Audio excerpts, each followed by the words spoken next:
dibawakan guru kita Ustaz Dr. Firanda Dirga. Bismillahirrahmanirrahim. Assalamualaikum warahmatullahi wabarakatuh. Alhamdulillahi ala ihsanihi wa syukru lahu ala taufiqihi wa amtinani wa asyhadu an la ilaha illallah wahdahu la syarika lahu ta'ziman li sya'ni wa asyhadu anna Muhammadan abduhu wa rasuluhu ila ridwani. Allahumma salli alaihi wa ala alihi wa ashabihi wa ikhwani. Pada hadirin hadirat kajian Samara yang dirahmati oleh Allah Subhanahu wa taala.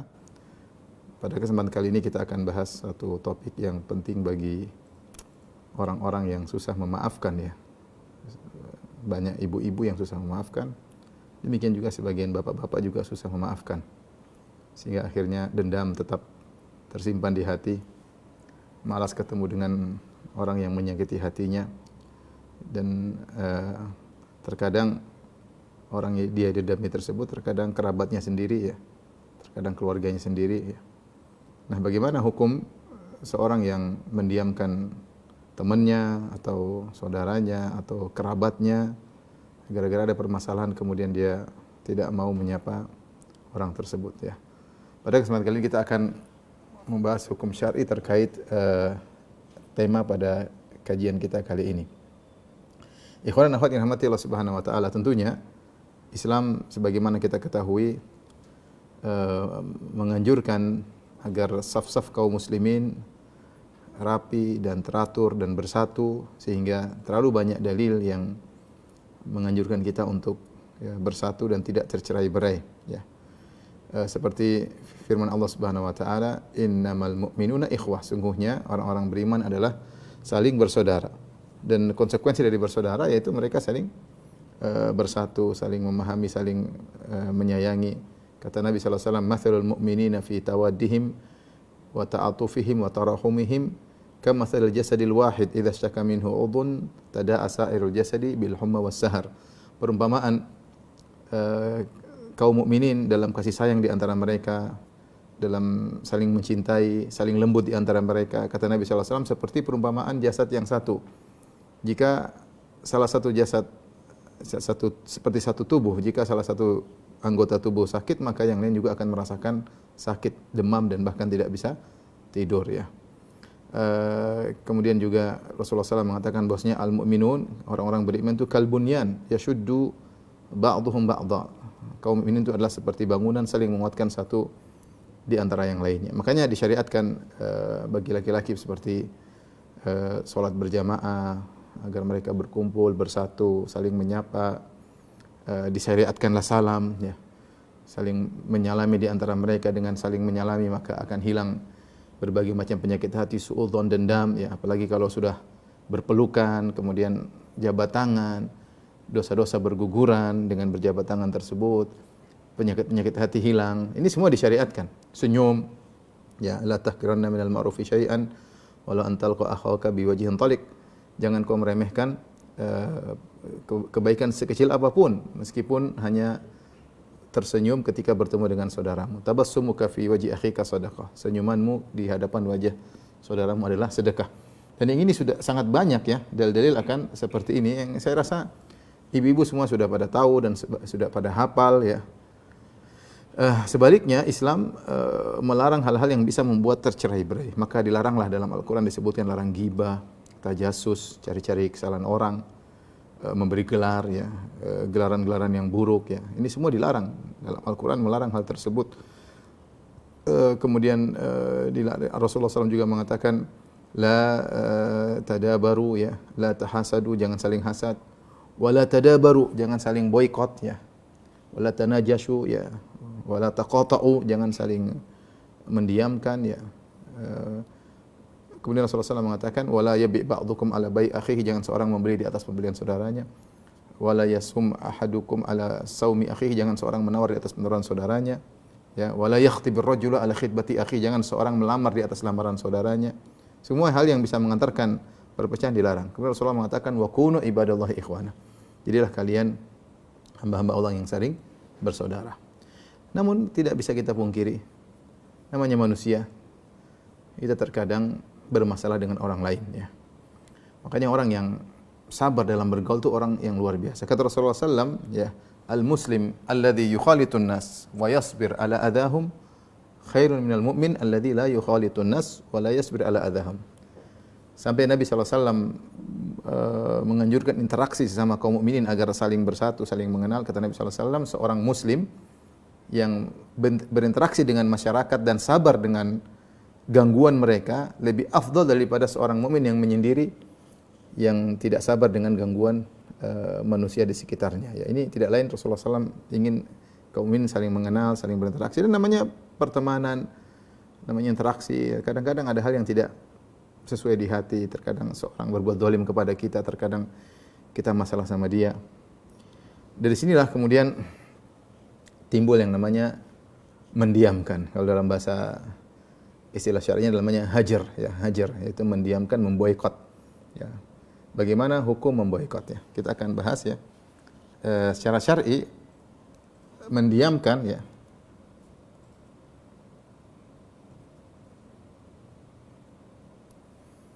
Mendiamkan, ya, ini ada beberapa istilah, ya. Ya, ada namanya dalam istilah syar'i bisa namanya al-hajar, ya. Ya.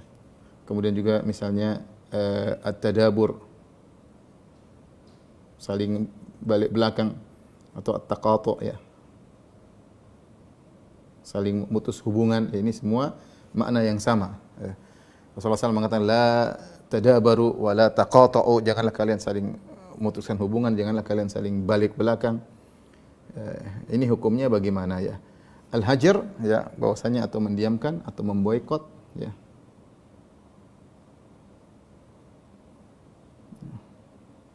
Secara umum ada dua model, ya, dua model.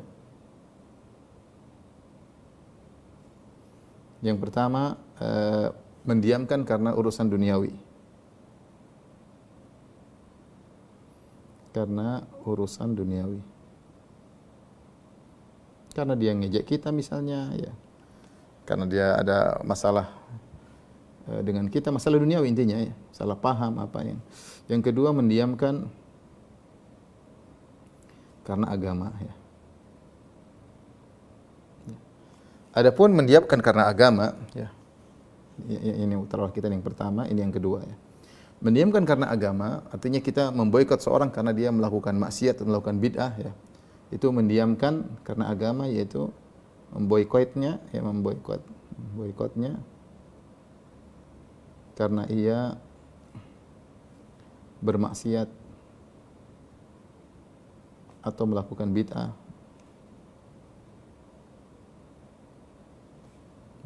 Maka ini tidak ada batasannya, ya.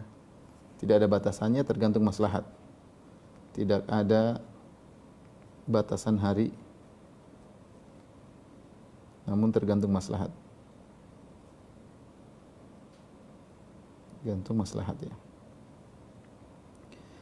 Sebagaimana dalilnya adalah Nabi SAW menghajar Ka'ab bin Malik dan dua temannya, ya, yang tidak ikut perang Tabuk, ya. Tidak ikut perang Tabuk.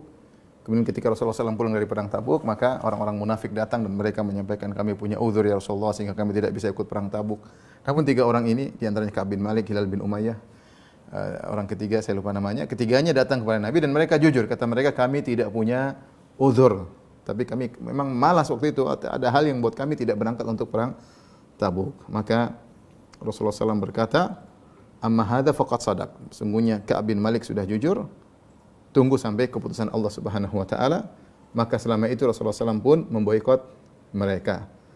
Tidak seorang pun dari tiga orang ini diajak berbicara. Kalau mereka mengucapkan salam tidak dibalas. Kalau mereka pergi ke masjid maka tidak disapa. Dan itu berlaku sampai 50 hari. Sampai akhirnya Allah Subhanahu wa taala turunkan ayat dalam surat At-Taubah, memberi ampunan kepada mereka. Wa ala thalathati alladhina khulifu hatta idza dhaqat alaihimul ardu bima rahabat wa dhaqat alaihim anfusuhum wa dhannu an la malja'a minallahi illa ilaihi thumma taba alaihim liyatubu. Dan kepada tiga orang yang diakhirkan keputusan mereka. Wa ala thalathati alladhina khulifu, maksudnya adalah dan kepada tiga orang yang diakhirkan, ditunda keputusan mereka sampai ketika mereka menganggap dunia sudah terasa sempit dan jiwa mereka pun terasa sempit dan mereka tahu tidak ada jalan keluar dari Allah kecuali kepada Allah, maka Allah pun menerima taubat mereka, ya. Maka setelah 50 hari mereka diboikot oleh Nabi sallallahu alaihi wasallam dan para sahabat, akhirnya mereka diterima taubatnya oleh Allah Subhanahu wa taala. Ini namanya dihajar karena mereka bermaksiat. Maksiat apa yang mereka lakukan? Mereka tidak ikut serta dalam perang Tabuk. Dan ini dijadikan dalil oleh para ulama bahwasanya kita boleh memboikot seseorang jika dia melakukan maksiat dan dia tidak meninggalkan maksiat tersebut, atau dia melakukan bid'ah dan dia tidak mau meninggalkan bid'ah tersebut. Kita boikot mereka, boikot dia sampai dia sadar. Namun perkara ini tentunya seperti saya katakan tadi tergantung maslahat. Tergantung maslahat. Kalau kita memboikot, misalnya memboikot anak kita atau memboikot kakak kita, memboikot adik kita, memboikot teman kita, dan kita berharap kalau kita memboikot tersebut dia akan sadar, maka lakukanlah boikot. Kita diamkan sampai dia sadar, dia ngerti bahwasanya dia salah.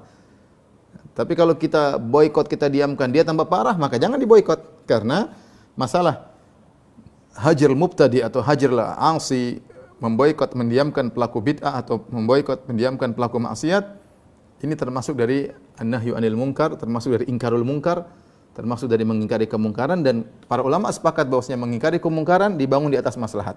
Jika seorang melakukan pengingkaran terhadap kemungkaran, ternyata kemungkaran yang semakin parah, maka jangan dia lakukan. Ya, jangan dia lakukan. Tapi kalau dia mengingkari kemungkaran, kemudian kemungkaran semakin berkurang, maka wajib untuk dia mengingkari kemungkaran. Makanya di zaman sekarang ini belum tentu kita bisa mempraktikkan hal ini. Contoh, misalnya ada anak kita, ternyata dia ketahuan maksiat, kemudian dia mungkin suka apa, terus kita boikot, kita diamkan. Kalau dia kembali, alhamdulillah, silakan kita boikot anak, meskipun anak kita yang kita cintai. Tapi kalau kita boikot, ternyata dia malah pergi, dia malah ketemu dengan teman-temannya yang nakal, semakin parah, maka jangan diboikot. Maka ini perlu fikih memboikot pelaku maksiat, melihat maslahat dan mudarat. Ya. Dan praktek memboikot pelaku maksiat ini tidak ada batasannya. Selama dia belum tobat, kita boleh memboikot dia selama-lamanya, nggak ada masalah. Misalnya ada orang jengkel, dia bilang saya tidak mau bicara sama dia. Kenapa? Dia adik saya tapi dia praktisi riba. Saya tidak mau ngomong sampai mati. Misalnya, kalau secara hukum syar'i boleh-boleh saja. Tetapi kembali kepada ada maslahat atau tidak.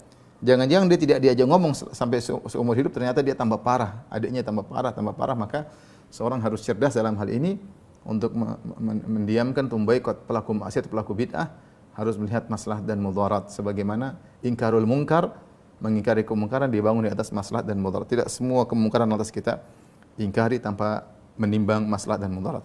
Ini model boikot yang pertama. Model boikot kedua, yang ini yang dimaksud dalam pembahasan kita, ya, mendiamkan karena urusan duniawi. Ya. Ini aturannya tidak boleh lebih dari 3 hari. Tidak boleh lebih dari 3 hari. Dalilnya apa? Rasulullah SAW bersabda, la yahillu li muslimin an yahjura akhahu fawqa 3. La yahillu li muslimin an yahjura akhahu fawqa 3. Tidak halal bagi seorang muslim untuk memboikot saudaranya lebih dari 3 hari. Tidak halal boikot atau mendiamkan lebih dari 3 hari. Ibu-ibu ingat ya, tidak boleh 3 hari, enggak boleh. 2 hari boleh, sehari boleh, 2,5 hari boleh. 3 hari boleh. Lebih dari 3 hari haram, tidak boleh. Kalau boikot mereka ternyata perkara dunia, gara-gara salah ngomong, gara-gara tersinggung di WhatsApp, di grup, gara-gara tidak diundang, gara-gara ngejek, ini semua urusan duniawi, ya, urusan dunia, maka tidak boleh lebih dari 3 hari. Kata Nabi SAW, la yahillu li muslimin an yahjura akhahu fawqa 3. Tidak halal bagi seorang muslim maupun muslimah untuk memboikot saudaranya lebih dari 3 hari. Yaltaqiyan, mereka bertemu, wa yu'ridu hadha wa yu'ridu hadha, maka saling melengos, satu melengos ke kanan, satu melengos ke kiri, satu ke selatan, satu ke utara, satu ke timur, satu ke barat, ya. Kemudian kata Nabi SAW, wa khairuhuma alladhi yabda'u bisalam. Yang terbaik di antara keduanya adalah yang mulai mengucapkan salam. Dia yang terbaik, dia yang menang dalam kasus yang terjadi di antara mereka berdua. Kenapa syariat membolehkan selama 3 hari? Karena tabiat manusia seperti itu. Kita tidak mudah langsung bisa memaafkan. Kecuali orang-orang yang memiliki hati yang sangat tinggi, dada yang sangat lapang, sangat lebar. Kebanyakan kita sempit dadanya. Sedikit tersinggung, kayaknya dia merendahkan saya, ego, macam-macam lah manusia. Apalagi seperti model-model kita atau sebagian kita mudah tersinggung, sehingga dadanya sempit. Kalau dadanya sempit, cepat marah. Tetapi boleh marah 3 hari, nggak apa-apa. boikot, salam nggak dijawab boleh, tapi cuma 3 hari. Kalau sudah lebih 3 hari harus selesai. Siapa duluan-duluanan yang duluan selesai? Entah kirim salam lewat WA atau telepon, apa-apa, segera. Itu yang kalau tidak maka mereka terjerumus dalam perkara yang haram. Nah, inilah yang kita bahas tentang bagaimana hukum mendiamkan saudara ya karena urusan duniawi lebih dari 3 hari karena dendam ya. Taib, inilah 2 model hajar dan kita insya Allah akan fokus pada yang ini ya. Taib.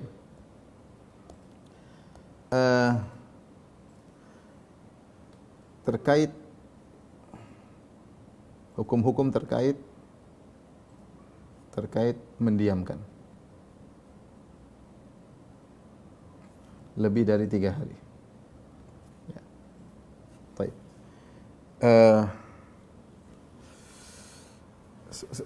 Yang kita bahas pertama tentang kerugian orang yang saling memboikot.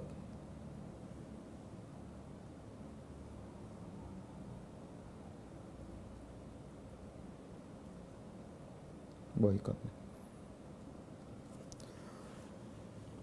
Dia akan mengalami kerugian ya. Di antara kerugian yang disebutkan oleh Nabi sallallahu alaihi wasallam, Rasulullah SAW pernah bersabda, "Tuftahu abwabul jannah fi kulli yaumil itsnain wal khamis, fayughfaru likulli 'abdin yu'minu billahi wa la yusyriku bihi syai'a. Illa rajulan kana bainahu wa bain akhihi syahna, fayuqalu anziru hadzaini hatta yastaliha." Kata Nabi sallallahu alaihi wasallam, dibukakan pintu surga setiap hari Senin dan hari Kamis, maka Allah kasih bonus ampunan. Fayughfaru likulli abdin, maka diberi ampunan kepada setiap hamba yang bertauhid dan tidak berbuat syirik sama sekali. Ini keutamaan orang bertauhid. Orang bertauhid, dia tidak ngapa-ngapain, setiap Senin, setiap Kamis dapat bonus ampunan, ya. Kecuali kata Nabi, illa rajulan kana bainahu wa baina akhihi syahna, kecuali seorang yang punya masalah dengan saudaranya. Fayuqal, maka dikatakan anziru hadzaini, tunda kedua orang ini jangan dikasih ampunan, anziru hadzaini, tunda dua orang ini jangan dikasih ampunan hatta yastaliha, maka sampai mereka berdua damai baru diberi ampunan. Jadi kerugian orang yang saling boikot ya, di antaranya pertama tidak dapat bonus ampunan. Ampunan setiap Senin dan Kamis. Ya akhi, kita ini sangat butuh ampunan ya. Setiap hari maksiat pada Allah Subhanahu wa taala. Kalau kita gara-gara ikut ego kita ya, kita akhirnya tidak dapat ampunan bonus setiap hari Senin dan hari Kamis. Itu perkara yang menyedihkan ya. Kemudian di antaranya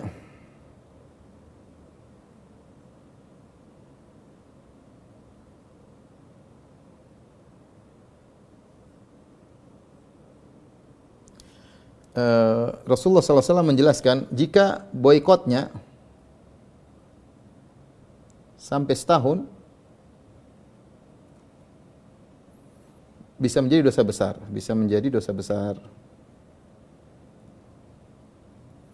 Kata Nabi SAW dalam hadis, man hajar akhahu sanatan fahuwa kasafki damihi ya. Kata Nabi SAW, man hajara sanatan fahuwa kasafki damihi ya. Siapa yang memboikot saudaranya sampai setahun, mendiamkan hingga setahun, seperti menumpahkan darahnya. Seperti menumpahkan darahnya. Ini menunjukkan dosa besar ya. Oleh karenanya Az-Zahabi ketika membahas tentang kitab Al-Kabair di penghujung dia menyebutkan di antara dosa-dosa yang ada kemungkinan dosa besar adalah memboikot saudara sampai setahun. Ini terjadi ikhwan ya, terjadi. Terkadang yang paling menyedihkan dia boikot adalah kakaknya sendiri atau adiknya sendiri gara-gara masalah sepele, gara-gara masalah duniawi ya. Ya, saya pernah dapat kasus seorang memboikot saudara kandungnya gara-gara masalah warisan yang sepele. Mereka punya orang tua meninggal, mungkin meninggalkan emas sekian, yang mereka masing-masing sudah kaya sekarang. Itu dulu cuma masalah mungkin berapa gram, ribut sampai tidak pernah sampai bertahun-tahun. Seandainya masalah besar, oke, ini masalah sepele, tapi sakit hati membuat mereka tidak saling berkomunikasi. Seandainya itu orang lain, ya mungkin ini saudara sendiri. Seandainya satunya miskin, oke lah dia ngamuk tidak dapat bagian, sama-sama punya duit, sama-sama kaya. Cuma dendam tidak hilang-hilang gara-gara masalah sepele. Sudah kalau sampai setahun yang diboikot ini seperti menumpahkan darah saudaranya tersebut. Ada dalam satu hadis, tapi hadis yang ini ada diperselisihkan tentang kesahihannya, yaitu di mana Rasulullah SAW mengatakan salasatun la turfa'u lahum salatum fawqa ru'usim shibran. Ada 3 orang yang tidak diangkat salatnya melebihi kepalanya, artinya tidak diterima salatnya. Di antaranya al-akhwani mutasariman, 2 orang yang saling memboikot, ya, maka tidak akan diterima salatnya. Namun di sini ada yang menghasankan, ada yang mendhaifkan. Tapi intinya kerugian orang yang saling boikot ini dialami oleh mereka, ya. Seandainya hadis yang tadi kita sebutkan sahih, maka ini lebih parah lagi. Bayangkan dia semangat ke saf pertama, ternyata tidak diterima salatnya. Dia salat berjamaah tidak diterima salatnya. Namun tadi hadis tadi masih diperselisihkan oleh para ulama, ya. Baik, fikih berikutnya, bagaimana cara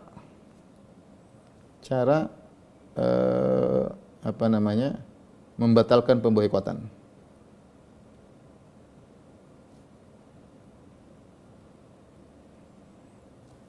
Caranya, ya, kata Nabi sallallahu alaihi wasallam, wa khairuhuma alladhi yabda'u bis salam. Yang terbaik di antara keduanya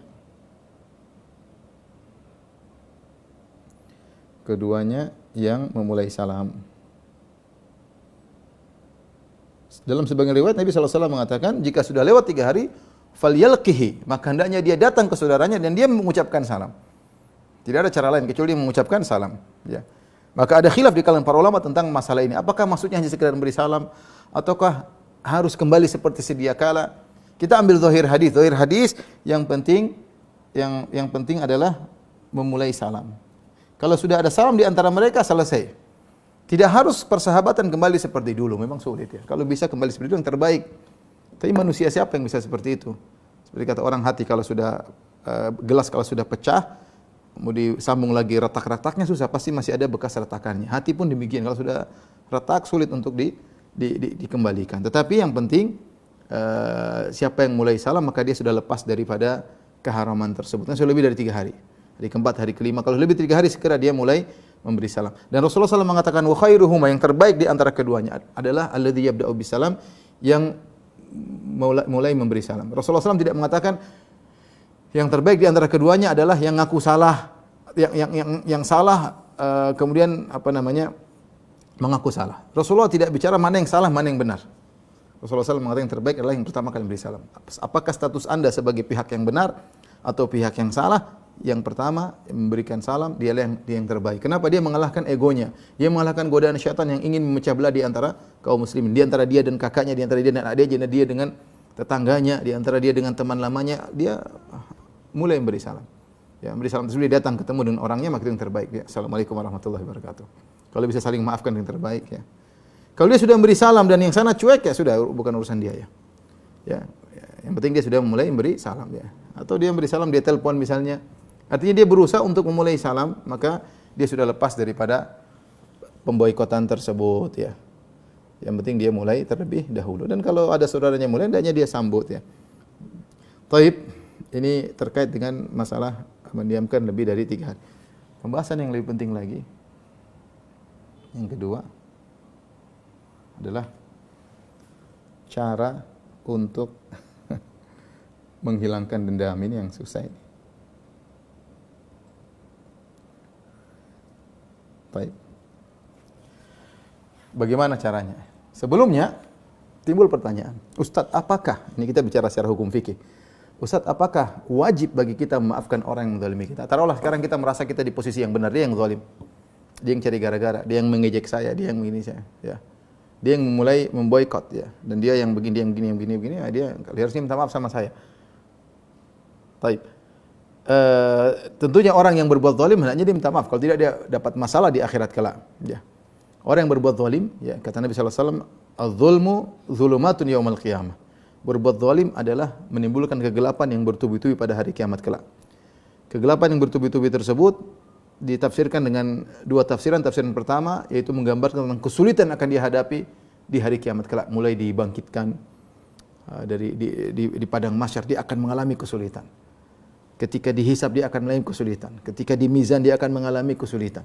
Ketika di sidang dia akan mengalami kesulitan. Kesulitan, kezaliman itu kegelapan yang bertubi-tubi, zulumat, kegelapan bertubi-tubi ditafsirkan dengan kesulitan akan dihadapi pada hari kiamat. Siapa yang tidak? Ya akhi, berat hari kiamat ya. Berat. Ya, maka jangan berbuat zalim. Sebagian ulama menafsirkan maksudnya zulumatun yaumal qiyamah, maksudnya secara hakiki benar-benar kegelapan. Kapan dia mengalami kegelapan tersebut? Ketika dia akan melewati sirat. Maka dia akan mengalami kegelapan. Dia butuh cahaya untuk bisa melewati sirat, karena sirat adaqqu minasy-sya'r wa ahaddu minas-saif. Lebih tipis daripada rambut dan lebih tajam daripada pedang. Dan kalau dia tidak lihat sirat, dia akan langsung terjerumus terjungkal dalam neraka jahanam yang apinya hitam sangat panas ya. Ketika itu dia butuh cahaya ya. Maka ada sebagian kaum yang diberikan cahaya cuma sejempol sehingga dia berjalan, nanti kalau cahayanya redup dia berhenti. Nanti cahayanya lagi dia jalan lagi.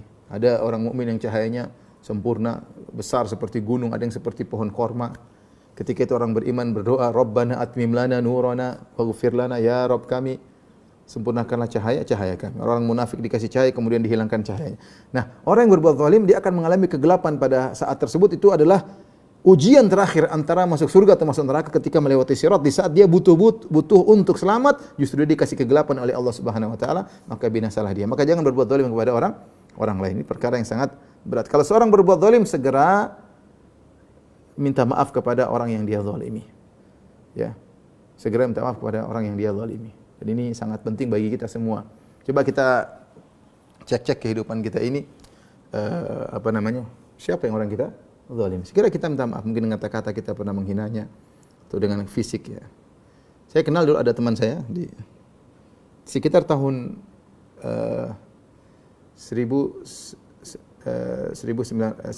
2000-an mungkin. 2000 atau 1999. Ketika itu ada pengajian, terus kemudian ada yang salah paham sampai ada salah seorang dari mereka datang kemudian memegang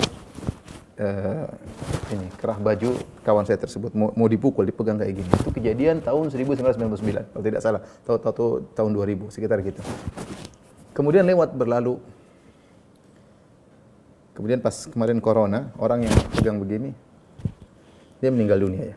Tapi sebelum dia meninggal dunia, dia sempat datang kepada kawan tersebut dan minta maaf. Bayangkan corona tahun berapa? Tahun 2019 atau 2020. Artinya 20 tahun kemudian. Tapi Allah beri taufik kepada dia untuk minta maaf sebelum dia meninggal dunia. Alhamdulillah. Kemudian yang dizalimi memaafkan. Tapi dia ingat dosa tersebut. Bahwa dia pernah bikin kawannya seperti itu. Dan ini bukan masalah sepele. Karena semuanya ada hitungannya. Ini bikin orang begini memang kira tidak ada hitungannya di akhirat. Ada hitungannya di akhirat. Dan bayarannya nanti dengan kebaikan-kebaikan. Dengan hasanat. Pahala yang kita miliki untuk bayar gara-gara pernah bikin orang seperti ini. Dia ingat dan dia minta maaf. Setelah dia minta maaf, kemudian dia meninggal dunia. Dan sebagian orang diberi taufik oleh Allah terbetik dalam benaknya untuk mengingat kezaliman-kezaliman yang pernah dia lakukan. Sebelum dia meninggal atau sebelum orang yang dia zalimi meninggal dunia. Sebagian cuek aja. Dia zalimi orang, dia cuek. Entah dia meninggal duluan atau orang yang dia zalimi meninggal dunia, urusannya di akhirat. Dan kita tidak ingin punya urusan di akhirat. Makanya Umar bin Khattab radhiyallahu anhu ketika dia ditikam, dia tanya, siapa yang menikam saya? Ketika ditikam, kata Al-Majusi, gulam Al-Mughirah. Ya, yaitu Abu Lu'lu' Al-Majusi, orang Majusi. Maka Umar, seingat saya dia berkata, segala puji bagi Allah tidak menjadikan masalahku dengan orang muslim. Alhamdulillah orang kafir enggak apa-apa, kita berhadapan dengan orang kafir pada hari kiamat kelak. Tapi kalau kita berhadapan dengan orang muslim, siapapun dia pasti masalah. Kita di dunia saja kalau sidang dengan orang, meskipun kita di posisi yang benar, repot. Sidang kemudian datang dia punya pengacara membela dia, repotlah, masalah lah. Kita enggak pingin masalah di dunia. Apalagi kalau sidang dalam posisi kita yang salah dan yang menyidang adalah Allah Subhanahu wa taala. Binasa kita. Oleh karena seorang punya berbuat zalim, segera minta maaf. Ya. Kita bicara tentang orang yang berbuat zalim, segera minta maaf. Sekarang kita bicara orang yang dizalimi, yang sakit hati, yang dendam. Kenapa dia dendam? Karena merasa dizalimi ya. Dendam. ya, karena merasa dizalimi. Baik.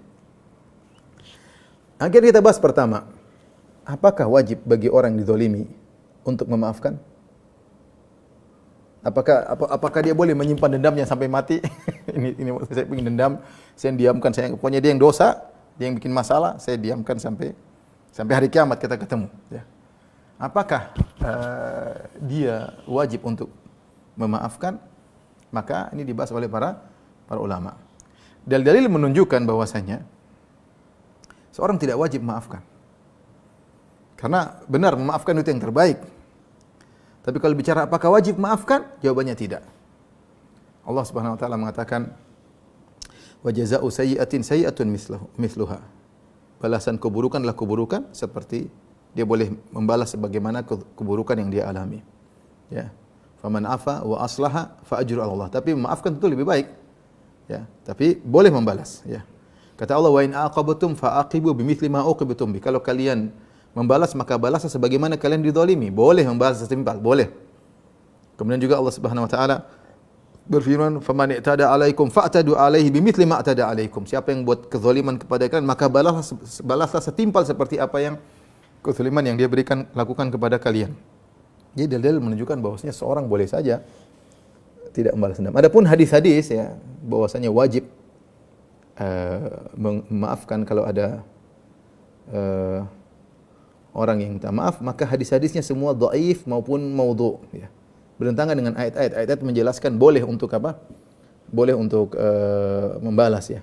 Karena sebagian orang mengatakan, "Ustaz, saya sudah minta maaf, dia tidak memaafkan saya. Dosa dong Ustaz dia." Lah kamu enggak wajib dia maafkan kamu, enggak wajib. Salah sendiri kamu kenapa zalimi dia? Ini bahayanya orang zalim. Seandainya yang dizalimi tidak memaafkan itu hak dia.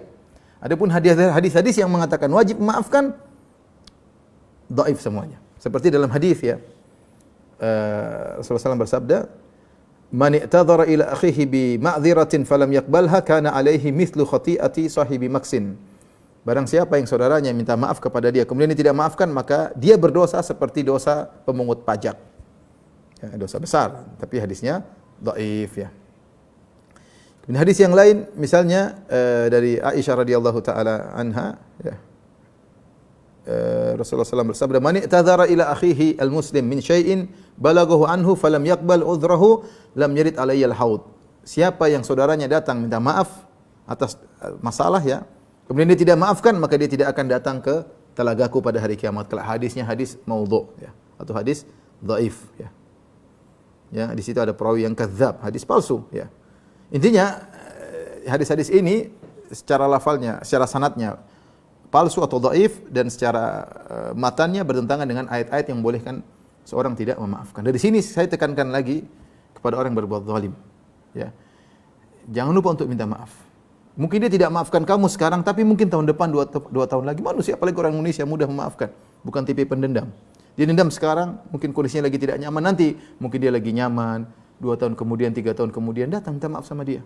Kalau kamu yakin kamu yang salah, maka jangan ragu-ragu minta maaf. Baik, yang diminta maaf, ya, meskipun tidak wajib untuk memaafkan, agar jangan dendam, apalagi dendam sama suaminya, ya. Agar tidak dendam.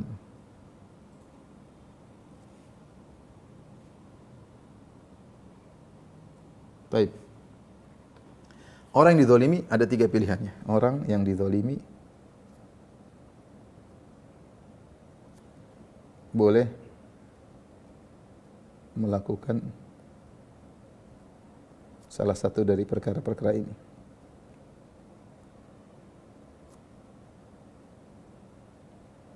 Perkara-perkara berikut, ya. Baik. Yang pertama, ya, dia membalas. Dia membalas di dunia. Dengan syarat harus setimpal. Dengan syarat harus setimpal.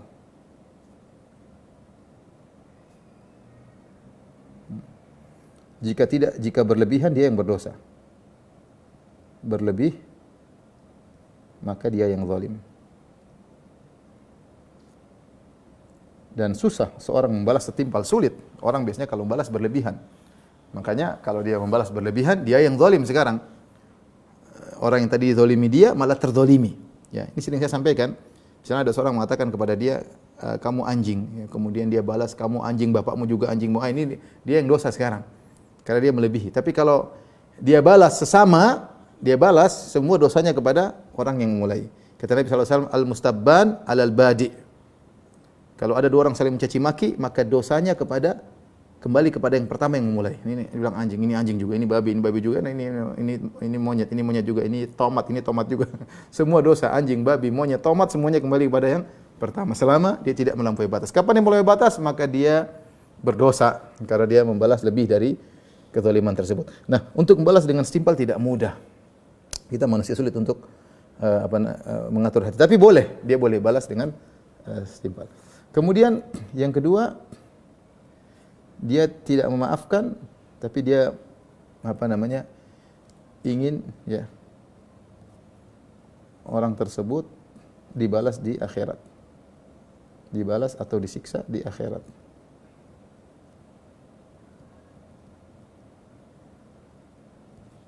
Jadi dia tidak memaafkan, atau dia tidak memaafkan. Tapi dia tidak balas di dunia. Tapi tidak balas di dunia.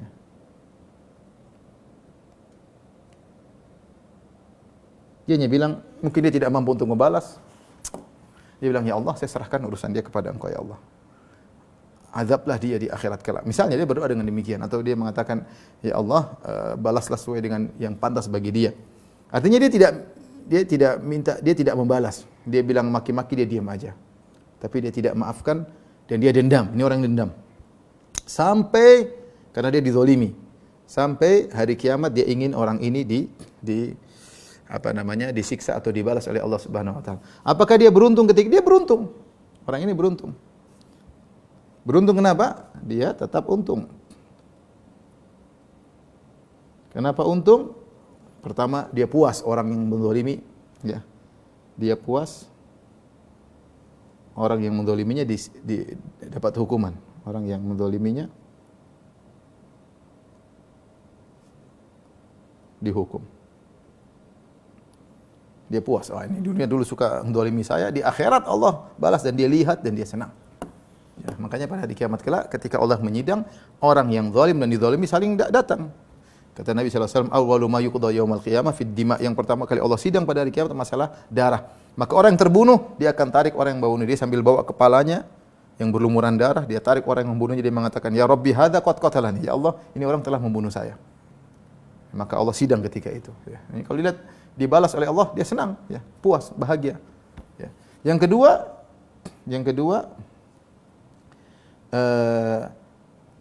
dia dapat apa? Transferan pahala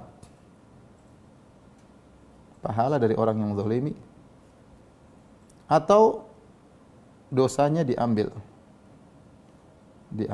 ditransfer, diberikan kepada orang yang menzalimi.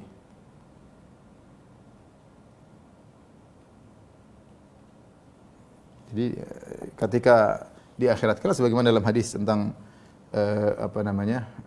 al-muflis, orang yang bangkrut min ummati pada hari kiamat kelak, yaitu orang yang dia punya pahala salat, punya pahala sedekah, pahala zakat, tapi kemudian ketika di hari kiamat ternyata dia pernah zalimi si fulan, zalimi si fulan, maka pahalanya semua di-offer kepada orang yang dia zalimi. Fa in faniyat hasanatuhu qabla an yuqda ma alaih, kalau ternyata pahala yang sudah habis semua padahal masih ada orang yang zalimi, kebalikan dosa mereka diambil, dia yang tanggung. Ya, ukhidat min sayyi'atihim fatuhmalu alaihi thumma yutrahu finnar. Maka dosa-dosa mereka diambil, dipikulkan kepada dia, kemudian lemparkan dalam neraka jahanam. Jadi intinya orang yang dizalimi beruntung. Kalau dia balas di dunia, selesai. Tapi kalau dia tidak balas, dia bilang nanti di akhirat, dia tetap beruntung. Ini oke, pilihan kedua. Jadi ini pilihan pertama, pilihan kedua. Terserah ibu pilih yang mana ya. Pilihan yang ketiga,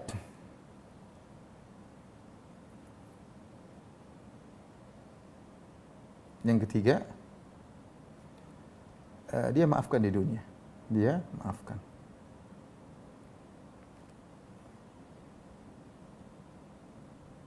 Di dunia.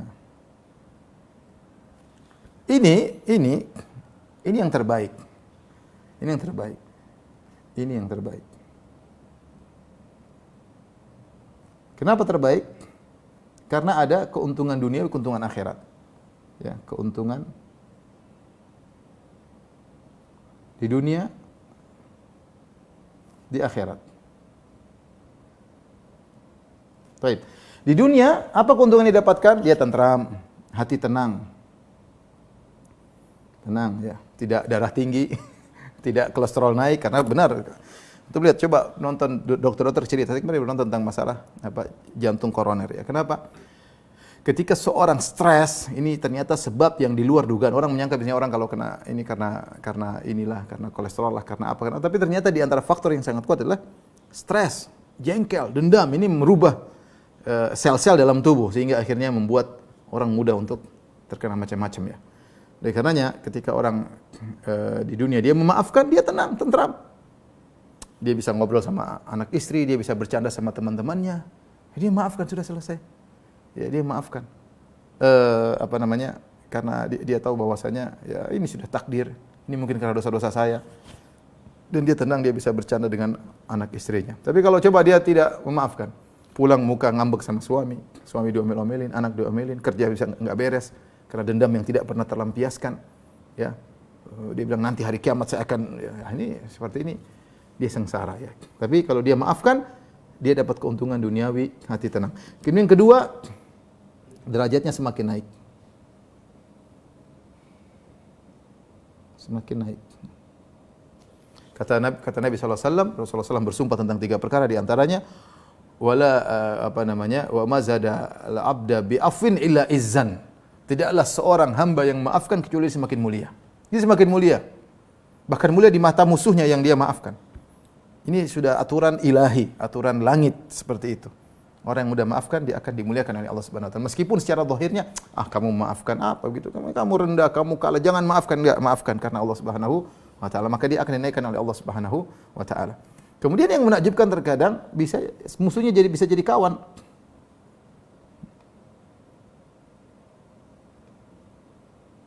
Ya. Idfa billati hiya ahsan. Kata Allah, fa idzal ladzi bainaka wa bainahu adawatun ka'annahu waliyyun hamim wa ma yulaqaha illa alladziina sabaru wa ma yulaqaha illa dzu hazzin azim. Ya. Dapat kenikmatan duniawi. Kita punya masalah sama orang, dia yang salah, kita yang benar. Tapi kita maafkan. Ya, kita balas dengan kebaikan. Dia ngejek kita kasih kue. Dia gibah kita kasih kue, kirim kue sama dia. Subhanallah, kata Allah, fa idzal ladzi bainaka wa bainahu adawah, bisa jadi ya orang yang kau bermusuhan dengan dia tiba-tiba menjadi kawan baikmu. Tapi kata Allah, ma yulaqaha illa alladziina sabar. Tidak ada yang bisa melakukan ini, membalas keburukan dengan kebaikan kecuali orang-orang yang sabar. Wa ma yulaqaha illa dzu hazzin azim. Tidak ada yang bisa melakukannya kecuali orang yang mendapatkan bagian yang besar. Orang yang bisa maafkan orang hebat. Yang bilang hebat siapa? Allah Subhanahu wa taala. Ya. Baik. Jadi dia dapat keuntungan duniawi. Keuntungan di akhirat banyak ya, dia diampuni oleh Allah Subhanahu wa taala. Taib, si A zalimi kamu, si B zalimi kamu ya. Si C zalimi kamu. Kamu menzalimi dirimu banyak di hadapan Allah. Berapa banyak maksiat yang kau lihat, berapa banyak maksiat yang kau dengar, berapa banyak penyakit hatimu, banyak. Kita maksiat sama Allah banyak. Kita mau dimaafkan atau tidak? Dimaafkan, maafkan mereka. Ya. Wal ya'fu wal yasfahu, ala tuhibbuna ayaghfirallahu lakum. Lapanglah dada dan maafkanlah. Tidakkah kau ingin diampuni oleh Allah Subhanahu wa taala? Kata Allah, maafkan mereka. Benar kamu dizalimi oleh 10 orang, tapi kezalimanmu terhadap dirimu di hadapan Allah mungkin ratusan, mungkin ribuan tiap hari. Tiap hari punya deposit maksiat. Kita tidak ingin diampuni? Mudah. Sekarang ada sarana untuk kita diampuni. Ampuni orang, kita diampuni. Ampuni orang, kita diampuni. Ya. Baik. Yang kedua, pahalanya lebih besar. Pahala lebih besar daripada transferan. Daripada transferan. Tadi kita bilang, orang kalau kita nggak maafin orang, kita beruntung di akhirat. Kenapa? Pahala dia dapat, transfer kita dapat. Atau dosa kita kirim. Itu sudah menguntungkan bagi kita. Tapi kalau kita maafkan lebih besar daripada ini, daripada sistem transfer ini. Karena kata Allah Subhanahu wa taala, wa jazaa'u sayyi'atin sayyi'atun mithluha faman afa wa aslaha fa'jruhu 'ala Allah innahu la yuhibbudz zalimin. Kata Allah Subhanahu wa taala, balasan keburukan adalah keburukan semisalnya. Faman afa wa aslah fa ajru Allah. Siapa yang memaafkan dan berbuat perbaikan, fa ajruhu 'ala Allah, maka pahalanya di sisi Allah. Ketika Allah mengatakan ajru Allah, ini menunjukkan pahalanya sangat besar. Karena Allah tidak menyebutkan, Allah menyembunyikan, tapi Allah bilang pahalanya urusanku. Berarti pahalanya besar. Ya, pahalanya besar. Ini mirip seperti hadis Nabi tentang puasa. Kata Nabi sallallahu alaihi wasallam dalam hadis qudsi, Allah mengatakan, kullu amal ibni Adam lahu illa shiyam fa innahu li wa ana ajzi bihi. Semua pahala amalan anak Adam adalah untuk dia kecuali puasa adalah untukku dan aku akan membalas pahala puasa tersebut. Intinya lebih nyaman apa? Lebih nyaman kita maafkan. Ya. Dan sangat kita menderita ketika tidak maafkan, ternyata orang yang menzalimi kita adalah, atau yang menurut kita dia yang salah, kita yang benar, adalah ternyata orang dekat kita, kakak kita, adik kita, istri kita, suami kita, anak kita. Wah, ini lebih menderita lagi. Ibu kita nggak maafin, ini lebih menderita lagi. Itu pun kalau kita benar. Terkadang seorang salah penilaian, ternyata dia yang salah. Ternyata dia yang salah. Makanya kalau kita renungkan hal ini, kita punya 3 pilihan. Terserah ibu-ibu mau pilih yang mana. Pilihan pertama, balas boleh, tapi nggak dapat apa-apa di akhirat. Pilihan kedua, tidak dimaafkan, nanti urusan akhirat kita beruntung ya. Tapi pilihan ketiga lebih beruntung lagi, kita maafkan di dunia, maka kita dapat kenikmatan duniawi dan juga dapat kenikmatan akhirat. Oleh karenanya, siapa sih di antara kita yang tidak punya masalah ya? Tapi kalau Anda ingin hidup tenteram, jadikanlah dada luang, lapang ya. Jangan sampai seorang kemudian sudah belajar agama, tapi dadanya ternyata sempit ya. Merasa tinggi, ego. Ya, ada kehidupan seperti ini. Tidak ada kehidupan yang sempurna, tidak ada kehidupan yang nyaman. Kita berteman dengan siapapun pasti ada potensi untuk bermasalah dengan dia. Siapa orang terdekat kita, teman sejawat kita, teman kantor kita, anak buah kita, bos kita, teman dakwah kita, ada potensi untuk bermasalah. Karena tidak ada yang sempurna. Ya. Tapi kalau kita dendam, kita ego, kita hanya menyiksa diri. Oleh karenanya, ibu yang dirahmati Allah Subhanahu wa taala, jangan dendam ya. Kalau ada masalah sudahlah. Kita mau bermasalah sampai kapan? Sudah kita maafkan, kita tenteram. Entar lagi juga kita meninggal dunia. Kata Allah Subhanahu wa taala, wa anna sa'ata atiyatun inna sa'ata la'atiyah fasfahis safhal jamil. Sungguhnya hari kiamat itu akan tiba, fasfahis safhal jamil, maka lapangkanlah dada dan maafkanlah dengan memaafkan yang baik. Dengan demikian kita akan hidup lebih tenteram, tidak stres, tidak cepat naik kolesterol, tidak tekanan darah tinggi. Ya alhamdulillah bisa bercengkrama dengan anak istri, dengan suami, alhamdulillah ketika kita tidak dendam. Biarlah manusia berbuat kezaliman kepada kita, kita maafkan. Itu karena dosa-dosa kita juga. Tidak boleh dia berbuat zalim kepada kita, karena kita berdosa. Dan siapakah di antara kita yang tidak berdosa? Kita semua pendosa. Wallahu ta'ala alam bisawab. Ini saja yang saya sampaikan. Di sini kalau yang bertanya saya persilakan. Ustaz, jazakallahu khairan katsiran atas paparannya. Satu hal yang tadi menarik buat Anda pribadi kan, biasanya dengan memaafkan di akhirat nanti bahkan kita bisa mendapatkan pahala yang lebih besar daripada model-model transferan gitu saja. Iya. Jadi insya Allah nggak rugi sama sekali gitu ya kalau kita memaafkan, masya Allah. Jadi nggak usah ngandelin transferan pahala atau diambil dosanya kita gitu saja. Iya. Kalau saya hadiah dari Allah akan lebih baik. Kemudian saat kita sudah banyak sekali pertanyaan, izin Anda pilihkan beberapa pertanyaan. Pilih 5. Pilih siap. Oh ya, 5. Yang gampang-gampang ya. Pertama saat. Pada saat kita memaafkan saat, apakah memaafkan ini harus dalam bentuk kita menyapa dulu saat? Bisakah kita memaafkan, kita sudah ikhlas dan segalanya, tapi namun kita tidak mendahului untuk menyapanya, kita tidak proaktif saat. Kita hanya membiarkan saja, walaupun kita tidak memblokir. Jadi anytime dia menyapa akan kita balas. Hanya saja kita tidak mendahului untuk menyapanya. Kita membiarkan tapi tidak proaktif gitu saat untuk memblokir. Mohon nasihat. Tentunya tidak harus, tapi kita memulai dapat pahala ketika pertama ini kalau kita dalam posisi yakin kita yang benar, dia yang salah. Namun betapa sering setelah dicek kita yang salah. Itu maksud saya, terkadang kita ribut sama orang, ribut sama istri kita, ribut sama suami, ribut sama teman, kita merasa kita benar, tapi kalau dicek-cek ternyata kita yang salah. Atau ada hal yang membuat kita membuat dia akhirnya berbuat seperti itu tanpa kita sadari. Oleh karena maksud saya lebih baik kita kalau kita maafkan, dan kita merasa kita yang benar, ya kita sapa ya, kita meredah, ya sudahlah, yang kemarin lupakan aja ya, insya Allah saya tidak ada masalah. Sehingga dia pun tenteram. Tapi kalau kita maafkan, kita diam-diam, itu boleh-boleh saja, yang penting kita merasa benar. Tetapi kondisi tidak menyenangkan. Karena dia merasa kita belum maafkan, mungkin dia merasa kita masih jengkel, sehingga dia masih ragu untuk menyapa kita, dia masih mungkin gibahin kita di belakang. Mending kita memperbaiki suasana. Ya, memperbaiki suasana, tidak harus berteman seperti dulu lagi. Tidak semua orang mampu seperti itu. Tapi paling tidak selesai. Ya. Selesai, dia tidak ngegibahin kita tidak gibahin dia. Khawatir dia terjerumus dalam dosa-dosa yang lainnya. Tapi kalau saya katakan Anda merasa benar, tidak harus Anda sampaikan pada dia. Cuma lebih sempurna kalau Anda sampaikan pada dia sehingga memutus setan yang ingin terus membesarkan api permusuhan di antara kita dengan dia. Wallahu a'lam bishawab. Baik, Ustaz. Soalnya Ustaz, apakah suami boleh mendiamkan istrinya karena urusan dunia selama 8 bulan lamanya? Sehingga selama 8 bulan tersebut suami tidak menyentuh istri, tidak memberi nafkah, tidak berpisah. Sementara istri sudah meminta maaf berkali-kali. Dalam hal ini, bolehkah istri bahkan sampai mengajukan khulud? Mohon jawabannya, Ustaz. Ya Allah, kenapa harus sampai 8 bulan? 3 hari aja, jangan 8 bulan. Ada namanya kalau suami bersumpah tidak mau menggauli istri, ya maka dia punya batas cuma 4 bulan. Arba'atu ashhur ya lilladzina yu'luna, ya barang siapa yang melakukan ila, yaitu dia bersumpah untuk tidak menggauli istrinya, dia maksimal adalah 4 bulan. Kalau sudah lewat 4 bulan maka dia harus dipaksa menceraikan atau dia kembali kepada istrinya. Itu kalau dia bersumpah saya tidak akan menggauli istriku. Ya, tapi kalau ada sebab-sebab ya kemudian dia memboikot istrinya, maka kalau istrinya sudah kembali kepada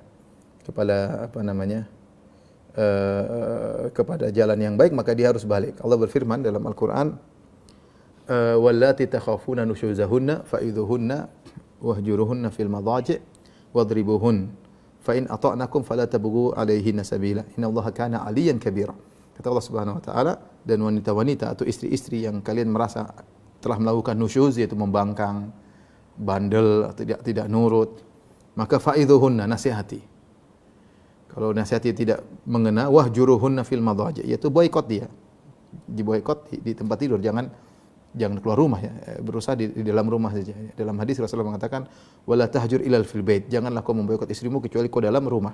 Tapi jangan tidur sama dia, boleh.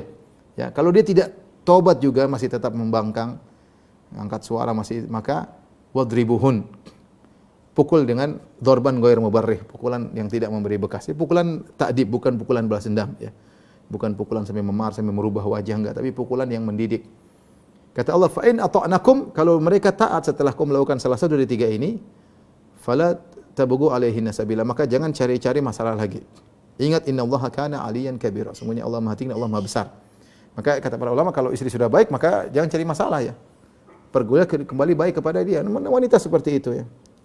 Wanita seperti itu sering melakukan kesalahan. Adapun kemudian dia sudah minta maaf, terus membuat dia terkatung-katung, mending dia ceraikan daripada dia menggantung membuat istrinya terkatung-katung. Atau istrinya boleh minta khulu', boleh. Ya, wallahu a'lam bishawab. Baik, Ustaz. Selanjutnya, Ustaz, bagaimana hukum seorang anak memboikot orang tuanya karena terlalu mencampuri rumah tangga anaknya, sampai suami si anak merasa direndahkan oleh orang tua istri dan membuat suami anaknya merasa terganggu kehidupan rumah tangganya? Mohon jawabannya, Ustaz. Dia memboikot ibunya. Dia tidak memboikot, tetapi dia melakukan yang syar'i, yaitu dengan memisahkan rumah istrinya dengan rumah orang tua. Jangan digabung. Itu syar'i seperti itu. Itu dia dikatakan boikot ya. Adapun kalau dia boikot ibunya, ya jangan, artinya dia mengkondisikan sehingga terpisah jadi antara, dan dia tetap menziarahi ibunya, menziarahi bapaknya, bersabar dengan apa yang dilakukan oleh ibunya ya. Jadi tidak memboikot, tidak boleh memboikot orang tua, tetap dia datang, kemudian dia silaturahmi tetap berlanjut, tetapi dia memisahkan antara pertemuan antara keluarganya dengan, misalnya ibunya bermasalah dengan istrinya, maka dia pisahkan, tidak harus bertemu, tapi dia sendiri tetap harus silaturahmi kepada ibunya ya. Allah a'lam bishawab. Baik, Ustaz. Selanjutnya, Ustaz. pada saat kita berbuat kesalahan kepada orang lain dan berbuat kesalahan ini di belakang orang tadi, mungkin bisa bergibah atau melakukan sesuatu di belakang orang ini. Nah, apabila kita ingin meminta maaf, apakah perlu kita menyebutkan kesalahan yang kita sebutkan, atau cukup kita meminta maaf saja gitu, Ustaz, tanpa menjelaskan kesalahan apa yang kita lakukan pada orang yang kita baru sebutkan? Mohon jawabannya, Ustaz. Kalau kita menggibai orang atau menjatuhkan citranya, reputasinya, dan dia tidak tahu, maka jangan kita laporkan. Kita cukup memperbaiki reputasinya. Di mana kita pernah menjatuhkan reputasinya, menjatuhkan citranya, maka kita perbaiki dengan memuji dia, memperbaiki reputasinya di depan orang-orang yang pernah kita jatuhkan orang tersebut. Kalau dia tidak tahu, dan kita lapor, karena kalau kita lapor malah bisa ribut. Padahal syariat malah tidak ingin ada keributan. Ya, bahkan bohong aja boleh untuk bisa mendamaikan dua orang bersengketa, maka jangan jujur kemudian menimbulkan permasalahan. Ya, ini kalau tidak ketahuan. Tapi kalau sudah ketahuan, harus lapor.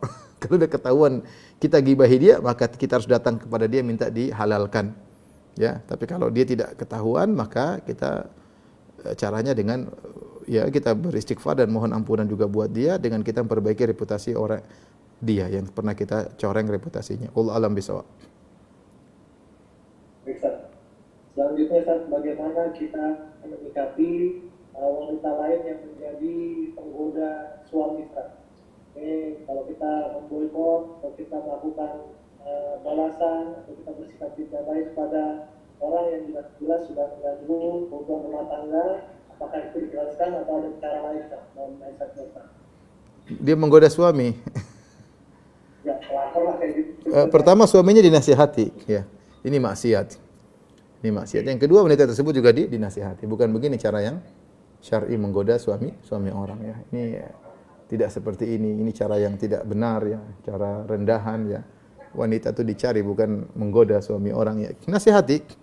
Tetapi yang paling penting suaminya kalau suaminya tahu itu maksiat, ya dia tinggal blokir. Tapi kalau suaminya bermasalah, ya repot. Intinya dua-duanya dinasihati, ya. Dua-duanya dinasihati, ya.